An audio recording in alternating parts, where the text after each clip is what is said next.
Cheaters never win. Or so they say. Barry Bonds got 61.8% of the Hall of Fame vote in last year's voting, falling just short of the 75% needed to get into the Hall of Fame.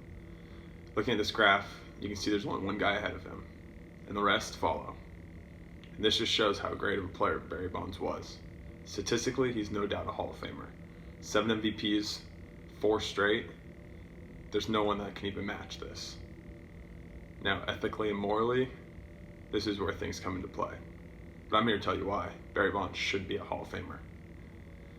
Not only was he never got caught, he denied every claim, and he was never proven guilty of ever taking steroids. He had links here and there to the Balco company, which is the Bay Area Lab Cooperative, which manufactured and supplied some of these steroids to different players across major sports. But there was never actually any evidence he actually did it. And so that's just the first point why Barry Bonds should be a Hall of Famer. If you have the stats and you never proven guilty, why shouldn't you get in? I mean, we're in America. You're innocent until proven guilty. Now, I know people say, oh, he was linked, he had this, he had that, yada, yada, yada. When you look at it in plain sight, he has the stats. He was never caught. When you add that managers from the time and the commissioner are in the Hall of Fame, but players can't get in like Barry Bonds, how is that fair? When you look at guys like Tony La Russa and Bobby Cox, they coached players who took steroids. They had just as big as an influence on the game as the players who took the steroids. They didn't stop players from taking them, and they fully knew it was going on. You can't be that blind at that high of a level. And so when you have this and these guys in the Hall of Fame, but not Barry Bonds, it's a really shady point. And not to add to that, you have the commissioner of the time who oversees everything there. When you have the top dog in the Hall of Fame during, yes, it was the height of baseball. It was the comeback of Mark McGwire versus Sammy Sosa. Right after the strike of 1994, people came back and started watching the game because it was fun. When you have the guy at the very top not doing his job and he gets in the Hall of Fame, that's a little iffy to me. And then you have players too. I'm going to go with Pudge Rodriguez right here. Ivan Rodriguez, backstop, one of the best catchers, if not the best catcher to ever play. He's in the Hall of Fame. He recently just got voted in.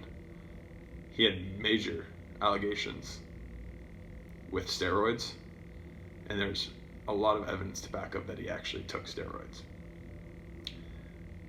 The first one is that, his body changed. He went from a little scrawny catcher to this little beefy boy, which, yes, happened to Barry Bonds too, but that's kind of a correlation with steroids, so you have both of them there, Barry Bonds and Pudge.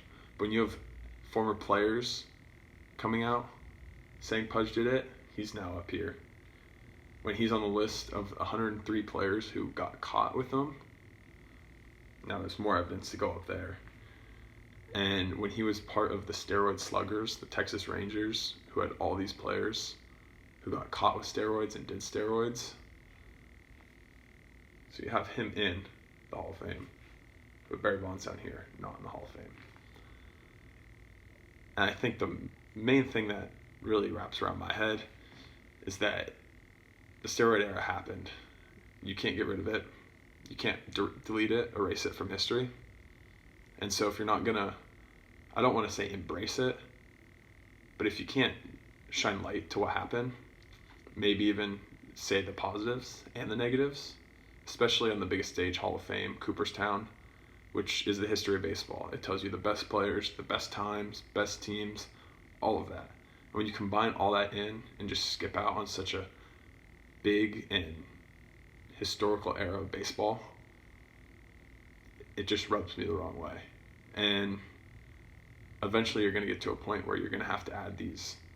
If you don't want to add the players, you're going to miss out on this whole era, and people aren't going to know what happened. And You know, you can say, well, if you add Barry Bonds, what does that do for A, B, and C? Well, you can add them all in. You can make your own section in the Hall of Fame for different steroid users. But it's part of the game. It happened. It's the history, and people need to know. And this is why Barry Bonds should be a Hall of Famer.